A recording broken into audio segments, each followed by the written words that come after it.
کیونکہ یہ تو بعد میں آئے ہیں۔ قرآن مجید سیدنا سلیمان کے بارے میں کہتا ہے کہ جو ان کا محل تھا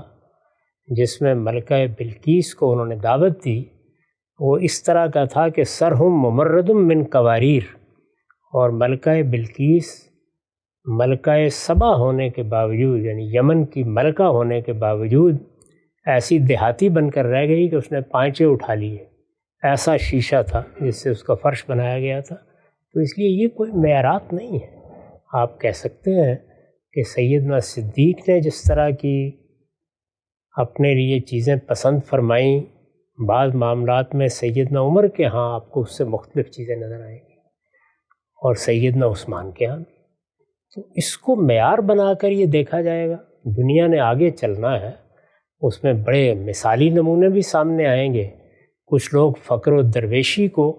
حکومت کرنے کے لیے ایک مثالی چیز سمجھیں گے، اور کچھ سلیمان و داؤد کے طریقے کا طرز عمل اختیار کر کے بھی لوگوں کو عدل فراہم کریں گے۔ تو اصل چیز جو معیار ہے وہ عدل ہے، قانون کی حکمرانی ہے، وہ چیزیں ہیں جو ایک حکومت کو راشدہ حکومت بناتی ہیں۔ ان چیزوں کو سامنے رکھنا چاہیے۔ یہ ایسے ہی ہے جیسے کہ بہت سے لوگ ہیں کہ وہ جب علماء کو دیکھتے ہیں تو ان کی طبائع کے فرق کو بھی بعض اوقات نظر انداز کر دیتے ہیں۔ ان میں آپ کو بالکل درویش صفت لوگ بھی ملیں گے، اور امام مالک کی طرح کے لوگ بھی ملیں گے کہ جو بہت عمدہ لباس پہنتے تھے اور بہت اچھے لب و لہجے کے ساتھ لوگوں کے سامنے آتے تھے، اس میں کوئی درویشی یا مسکینی کا تاثر نہیں ہوتا تھا۔ تو میرے نزدیک یہ چیزیں مجھے یا آپ کو پسند ہو سکتی ہیں، پسند اور ناپسند کے دائرے میں ہم ان کا اظہار بھی کر سکتے ہیں۔ یہ بھی کہہ سکتے ہیں کہ جو مسلمانوں کے حالات تھے ان کا لحاظ کرتے ہوئے درویشی کا طریقہ ہی صحیح تھا، اور یہ بھی کہہ سکتے ہیں کہ حالات بدل گئے، حکومت قائم ہو گئی، سلطنت بہت عظیم سلطنت تھی، عام خوشحالی تھی، اس میں حکمرانوں کے ہاں بھی بعض چیزیں آ گئیں۔ دیکھنا یہ چاہیے کہ انہوں نے بیت المال کے ساتھ کیا معاملہ کیا، لوگوں کو انصاف دیا، قانون کی حکمرانی قائم کی۔ یہ کوئی بھی نہیں کہتا کہ سیدنا صدیق اور سیدنا فاروق اور سیدنا عثمان ایک ہی درجے میں تھے۔ سب کے رہن سہن میں، سب کے معاملات کرنے میں، سب کے چیزوں کو دیکھنے میں، سب کے تقرر کرنے میں، سب کے اجتہادات میں بہت فرق نظر آئے گا۔ تو کسی ایک چیز کو مثال بنا کر آپ دوسروں پر تان نہیں کر سکتے، بلکہ اس تنوع کو قبول کرنا چاہیے کہ حکمرانوں کے ہاں یہ ساری چیزیں نمایاں ہو سکتی ہیں، علماء کے ہاں بھی ہو سکتی ہیں، قوم کے رہنماؤں کے ہاں بھی ہو سکتی ہیں۔ بنیادی حقائق کو دیکھنا چاہیے جو قرآن نے بیان کر دیے ہیں۔ تو وہ بنیادی چیزیں جو قرآن نے بیان کی ہیں، میں نے ان کو اپنی کتاب میزان میں قانون سیاست کے زیر عنوان واضح کیا ہے۔ اس میں اصل ذمہ داری کیا ہے؟ عدل قائم کرنا، اور تمام فیصلے میرٹ کی بنیاد پر، استحقاق کی بنیاد پر کیے جائیں۔ اور جو دینی ذمہ داریاں ہیں وہ بھی قرآن نے بیان کر دی ہیں، یعنی معروف کی تلقین کی جائے، منکر سے لوگوں کو روکا جائے، نماز کا اہتمام ہو، زکوٰۃ پر نظم چلایا جائے۔ اس میں کوئی تغیر آیا، کوئی تبدیلی آئی تو بتائیے۔ اسی طریقے سے نظام چل رہا تھا۔ باقی یہ کہ اگر حکمرانوں کے رہن سہن میں کچھ تبدیلی آئی یا تغیر آیا تو اس کو طبائع پر، حالات پر محمول کرنا چاہیے، اور اس میں لوگوں کے اذواق بھی مختلف ہو سکتے ہیں۔ یہ ایسی چیزیں نہیں ہیں کہ انہیں خلافت راشدہ یا خلافت راشدہ نہیں رہی اس کا معیار بنا کے پیش کیا جائے۔ وہ ایک مثالی حکومت تھی، کوئی شبہ نہیں ہے۔ اور مثالی حکومت کس معنی میں تھی؟ اشخاص مثالی تھے۔ چنانچہ بعد میں بھی سیدنا عمر بن عبدالعزیز کے ہاں ہم نے اس کی ایک جھلک دیکھی۔ ایسے بادشاہ بھی بعد میں ہوئے ہیں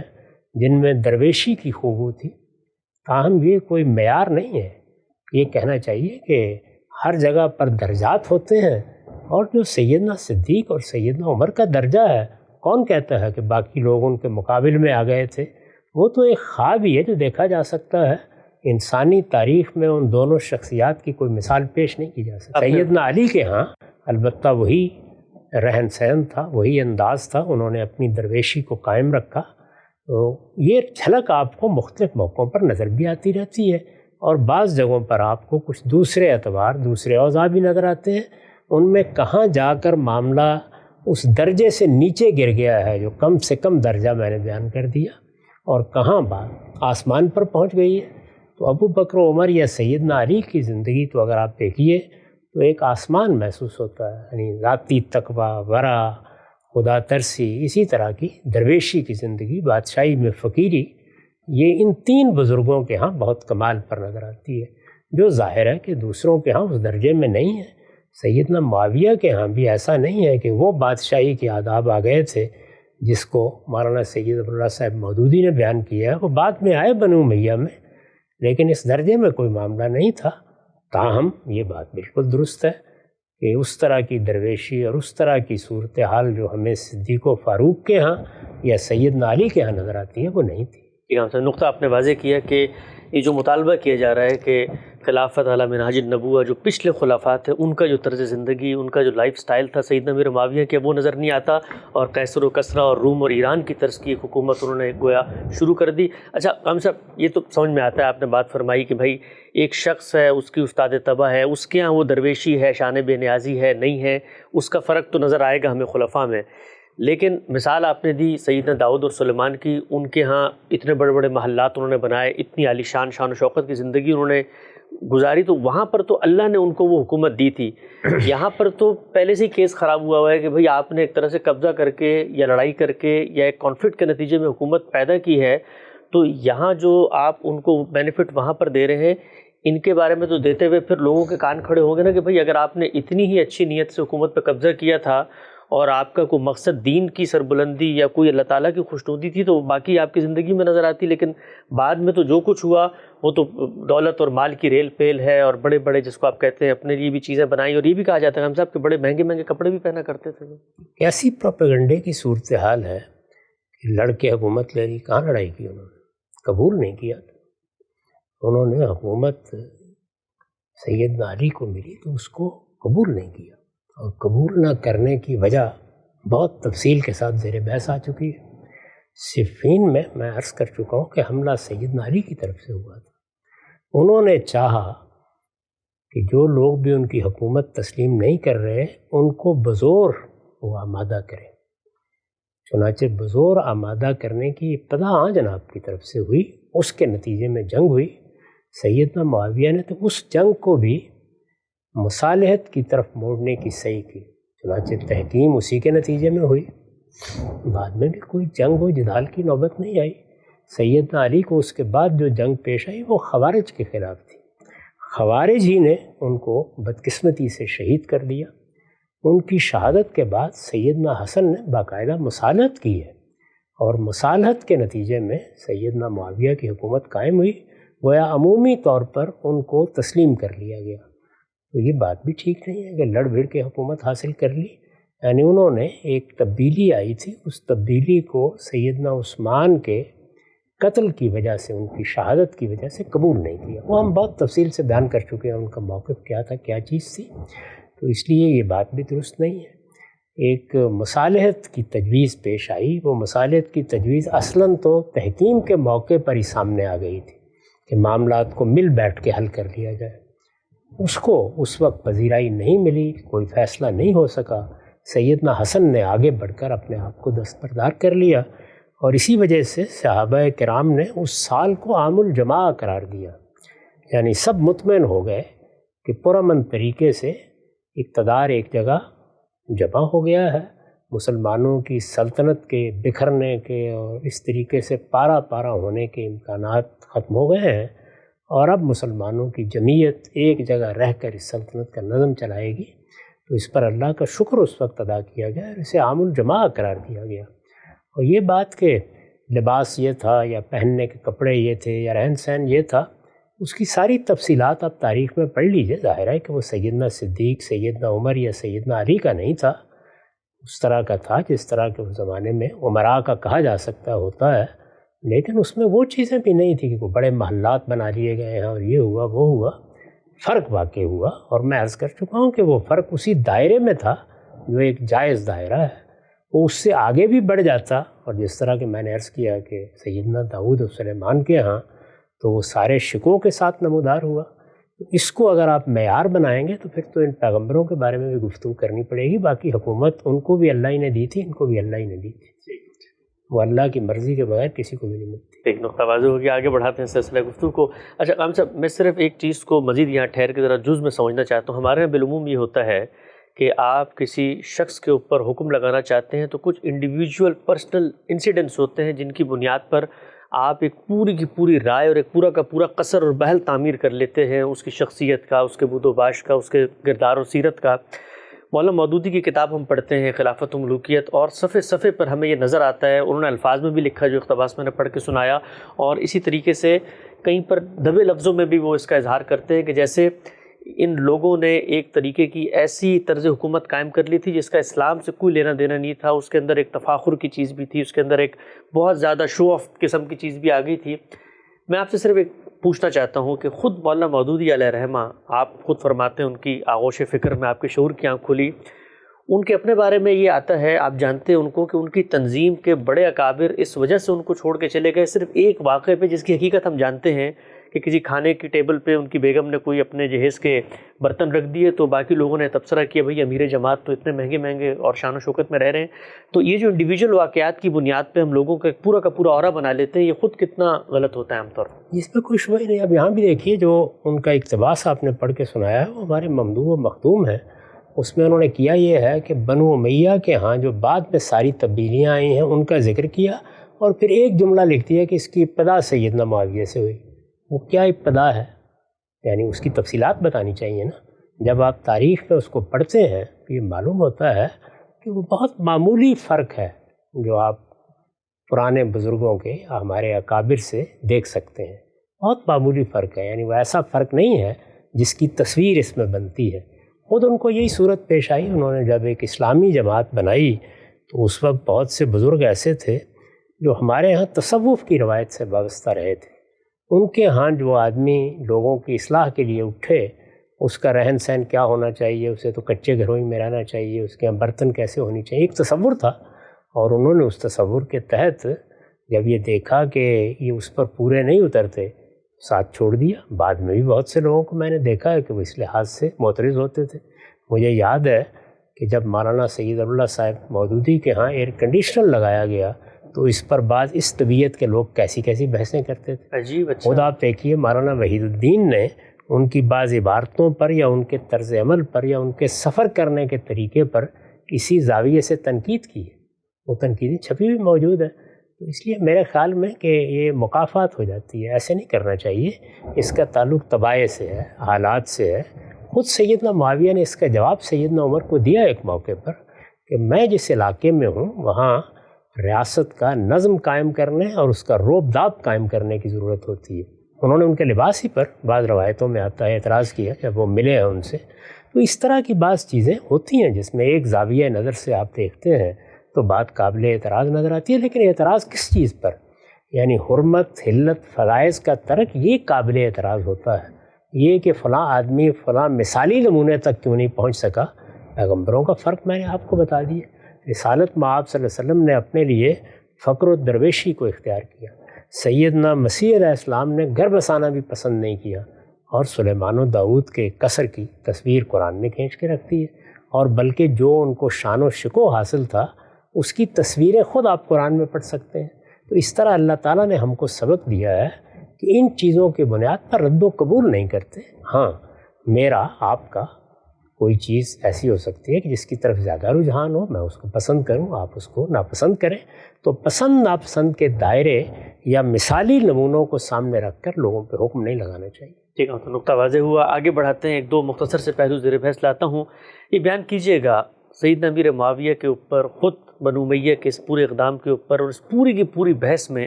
ایک نقطہ پیش کیا جاتا ہے۔ ہم نے بڑی تفصیل سے آپ سے بات کی تھی، آپ نے بتایا تھا کہ خبر واحد کو کس زاویے سے دیکھنا چاہیے، اس میں اگر کوئی اخلاقی الزام کسی پر لگ رہا ہے تو اس کے کیا معیارات ہیں، چیزوں کو دیکھنے کا درست منہج اور زاویہ نظر کیا ہے، وہ بحث سمجھ میں آتی ہے۔ لیکن ایک سوال لوگ عام طور پہ کرتے ہیں کہ جو سامنے کی پارٹی ہے ان میں سے تو ہر ایک کے بارے میں، ان کی فضیلت کے بارے میں، رسول اللہ صلی اللہ علیہ وسلم کی لوگوں کو تنبیہ ہے، تلقین ہے، ان کا ساتھ دینا، اسی طریقے سے جو میرے ساتھ جڑا ہوا ہے ان کے ساتھ جڑ کر من کنت مولا فعلی مولا، باقی ساری چیزیں علی باب علم ہے۔ فضیلت کی کوئی ایک روایت بھی پورے ذخیرہ حدیث میں ڈھونڈ ڈھانڈ کے بھی سیدنا امیر معاویہ کے بارے میں نہیں ملتی۔ وہ جو دوسرا گروپ ہے ان کے بارے میں تو بہت کچھ مل جاتا ہے۔ تو اگر آنا ہی تھا انہوں نے، اور آپ فرماتے ہیں کہ اللہ تعالیٰ نے جس طرح سب کو اقتدار دیتا ہے ان کو بھی دیا ہے، وہ ایک چھوٹا موٹا جملہ ہی مل جاتا ہے رسول اللہ صلی اللہ علیہ وسلم کا کہ بھئی یہ لوگ بھی ہوں گے اور ان کی یہ فضیلت ہے، بلکہ اس کے برخلاف خود بنو امیہ میں سے مروان ہے جن کے بارے میں بعض چیزیں بیان کر دی جاتی ہیں بالکل دوسرے زاویے سے، لیکن سیدنا امیر معاویہ کی فضیلت میں تو کوئی ایک حدیث بھی نہیں ہے۔ میں اس پہ تعجب کروں گا کہ ہم سیاسی معاملات پہ بحث کر رہے ہیں یا فضائل پہ بحث کر رہے ہیں۔ یعنی فضائل کا معاملہ بالکل الگ ہے، ایک آدمی کا زہد، ایک آدمی کی ورع، ایک آدمی کا خدا سے تعلق، رسول اللہ کا ساتھ دینا، اس کا سابقون میں ہونا، یہ وہ چیزیں ہیں کہ جن میں کوئی تقابل درپیش ہے۔ ان میں تو خود اللہ تعالیٰ نے بیان کر دیا کہ وہ لوگ جن کو پہلے ایمان لانے کی توفیق ہوئی اور جنہوں نے فتح سے پہلے اللہ کے پیغمبر کا ساتھ دیا، یا مہاجرین و انصار ہیں، ان کا درجہ غیر معمولی ہے اور ان کے لیے فضائل بھی ہوں گے، اس لیے کہ برسوں انہوں نے ساتھ دیا ہے، نازک مراحل سے گزرے ہیں، ان کے بارے میں اس طرح کی چیزیں بھی مل جائیں گی، وہ ان کے بارے میں بھی دسیوں پیش کی جا سکتی ہیں۔ لیکن میرے خیال میں یہ بحث نہیں ہے، کیا یہاں تقابل اس کا ہو رہا ہے کہ کس کے فضائل زیادہ ہیں؟ بحث یہ ہو رہی ہے کہ کسی کو مجرم بنا دینے کے لیے جو چیزیں درکار ہوتی ہیں وہ میسر نہیں ہیں، یعنی تبدیلیاں بھی آ رہی ہیں، تغیرات بھی ہو رہے ہیں، حالات کے لحاظ سے فیصلے بھی کیے جا رہے ہیں، شخصیات میں بھی اب تقابل کرنے بیٹھ جائیں گے تو ہو سکتا ہے کہ بہت سے صحابہ جن کو لوگوں نے یہ منصب نہیں دیا، جیسے سیدنا عبداللہ بن عمر ہیں، انہیں کو دیکھ لیجیے، یعنی تقویٰ میں، ورع میں، خدا ترسی میں، عبادت میں، ریاضت میں کوئی جواب ہے ان کا، اور بہت سے لوگ ہیں، عبداللہ بن مسعود رضی اللہ عنہ ہیں۔ تو یہ فضائل کی بحث نہیں ہے، یہ بحث یہ ہے کہ کسی آدمی نے اگر کوئی سیاسی اقدام کیا ہے، یعنی قوم کی زعامت کے معاملے میں کوئی اقدام کیا ہے، تو وہ اقدام کیا قابل قبول دائرے میں ہے؟ کیا اس کو ہدف تنقید بنایا جا سکتا ہے؟ تنقید بنایا جا سکتا ہے تو کہاں تک تنقید کی جا سکتی ہے؟ یہ معاملات زیر بحث ہیں۔ یہ تو کوئی تقابل کیا ہی نہیں جا رہا کہ فلاں کے فضائل کی کیا نوعیت ہے، سیدنا علی کے فضائل کا باقی لوگوں کے ساتھ کیا تقابل؟ وہ تو السابقون الاولون میں سے ہیں، حضور کے شب و روز کے ساتھی ہیں، وہ زیر بحث ہی نہیں ہے، اور نہ سیاسی فیصلے فضائل کی بنیاد پر ہوتے ہیں اور نہ کرنے چاہیے۔ یہ مسلمانوں کی خوش قسمتی ہے کہ ان کے جو ابتدائی خلفاء ہیں وہ اپنے بہت سے دوسرے مذہبی، دینی، اخلاقی خصائص کے لحاظ سے بھی بڑے غیر معمولی لوگ ہیں، ورنہ سیاست میں تو یہ دیکھنا پڑتا ہے کہ کون آدمی نظم ریاست کو بہتر طریقے سے چلا سکتا ہے۔ ہاں البتہ فرائض کی پابندی ہونی چاہیے، کبائر سے اجتناب ہونا چاہیے، حرمتوں کا لحاظ اگر آدمی کرتا ہے، عدل قائم کرتا ہے تو وہ ایک جائز حکومت ہے، اور جائز حکومت میں بھی بعض درجے وہ ہیں کہ جو مثالی ہوتے ہیں، جیسے وہ اگر امرهم شورا پر بینہم پہ قائم ہے، اس کو لوگوں نے منتخب کیا ہے تو وہ ایک مثالی حکومت ہے، اور اگر اس میں کوئی کمپرومائز کرنا پڑا ہے، کوئی مصالحت کرنی پڑی ہے تو اس کو بھی بتا دینا چاہیے۔ اسی لیے میں نے حکومت قائم ہونے کے طریقے کے بارے میں بھی یہ بار بار عرض کیا ہے کہ اصل طریقہ تو وہی ہے جس کے تحت پہلے خلفاء کی حکومتیں قائم ہوئی ہیں۔ یہاں وہ طریقہ اختیار نہیں کیا جا سکا، اور نہیں کیا جا سکا تو اس کے کچھ وجوہ و اسباب ہیں۔ چنانچہ ہمارے دین میں بھی یہ ہوتا ہے کہ کہاں کوئی آدمی ایک مثالی نمونہ پیش کرنے کے مقام پر ہے، کہاں اس کے لیے یہ ممکن نہیں رہا، اگر ممکن نہیں رہا تو اس میں اس کی کتنی کوتاہی ہے، حالات کا کتنا دخل ہے۔ یہ سب چیزیں سیاسی تجزیے کا موضوع ہوتی ہیں، ان کو فضائل کی بحث نہیں بنانا چاہیے۔ یہاں سے نقطہ واضح ہوا۔ آج کی نشست کا آخری سوال آپ کی خدمت میں یہ ہے، یہ بات تو ہم سب امر واقع ہے، روز روشن کی طرح آیا ہے کہ کچھ لوگ ہیں جو فتح مکہ کے وقت یا اس کے بعد ایمان لائے، اور اس وقت بالکل تصویر واضح ہو چکی تھی، دیوار پہ لکھا ہوا نظر آ رہا تھا کہ اب تو مسلمانوں ہی کو حکومت ملے گی۔ کہا یہ جاتا ہے کہ وہ لوگ جو اس وقت ایمان لائے، تو عقل تو یہ کہتی ہے نا کہ ان کو تو نتیجہ نظر آ رہا تھا۔ خود سیدنا امیر معاویہ کے بارے میں یہی کہا جاتا ہے کہ جی جس موقع پر آپ ایمان لائیں اس وقت آپشن ہی کیا باقی تھا، آپ ایمان لے آئے، اور ایک وہ لوگ ہیں جو پچھلے 20 سال سے جو ہے اذیتیں بھی برداشت کر رہے ہیں، مصائب بھی سہ رہے ہیں، جنگوں میں بھی جا رہے ہیں، قربانیاں بھی دے رہے ہیں۔ اگر سیاستی کی بحث اس کو بنا لیں تو زیادہ کنٹریبیوشن پورے کے پورے اسلام کے مشن میں تو ان لوگوں کا ہے جو آخر میں ایمان لائے۔ ان کا استحقاق سیاستاً بھی کیسے آ سکتا ہے، اور خود آخر میں ایمان لانے والوں کے بارے میں یہ کیسے کہا جا سکتا ہے کہ ان کا ایمان بھی اسی درجے کا تھا، چونکہ خود قرآن مجید بھی بتا رہا ہے کہ انہی صحابہ کی جماعت میں بعض لوگ ایسے تھے کہ جو منافقین بھی تھے اور کمزور ایمان والے بھی تھے، تو وہ جو دوسری گروپ موجود ہے اس کا تقابل تو ان سے کس طرح بن ہی نہیں سکتا۔ تقابل کیا کس نے؟ کسی نے بھی تقابل نہیں کیا۔ کون آدمی ہے جس نے صدیق و فاروق کے ایمان کا تقابل معاویہ رضی اللہ عنہ سے کیا ہے، یا ان کی قربانیوں کا تقابل کیا ہے، یا ان کی دین میں سبقت کا تقابل کیا؟ کسی نے بھی نہیں کیا، پوری تاریخ میں کوئی بھی نہیں کرتا۔ اس لیے میں نے یہ کہا کہ یہاں یہ چیزیں زیر بحث ہی نہیں ہیں۔ کون آدمی ہے کہ جس نے کبھی یہ دعویٰ کرنے کی جسارت کی ہے کہ سیدنا علی رضی اللہ عنہ رسالت مآب صلی اللہ علیہ وسلم کے ساتھ کس زمانے میں آئے، انہوں نے کس طرح مختلف مرکوں میں شرکت کی، کس طرح حضور کے دائیں بائیں رہے، اس کا تقابل کرنے کے لیے بیٹھ جائیں؟ یہ تو زیر بحث موضوع ہی نہیں ہے۔ وہاں رہیے، جو چیز زیر بحث ہے، زیر بحث معاملہ یہ ہے کہ انہوں نے جب حکومت سنبھالی، یعنی سیدنا معاویہ نے، تو جو کچھ انہوں نے کیا، یعنی حکومت جس طریقے سے سنبھالی، اپنے بعد کے لیے جو فیصلے کیے، کیا ان کی کوئی گنجائش ہے؟ یہ زیر بحث ہے۔ یہاں یہ تقابل ہو نہیں رہا، جو تقابل ہو نہیں رہا اس پر کوئی سوال بھی نہیں کرنا چاہیے۔ نقطہ واضح ہو گیا۔ سیدنا علی امیر معاویہ یزید کی ولی عہدی، واقعہ کربلا، جو کچھ غامدی صاحب کے موقف اب تک سامنے آ چکے ہیں تفصیلی سیریز میں، اس پہ کوئی توضیحی، تنقیدی، اطلاقی نوعیت کے سوالات ہیں، ہم صاحب کی خدمت میں کر کے رکھ رہے ہیں۔ 7ویں نشست تھی، وقت یہاں پہ ختم ہوتا ہے، انشاءاللہ دوبارہ حاضر خدمت ہوں گے۔ اب تک آپ کا بہت شکریہ۔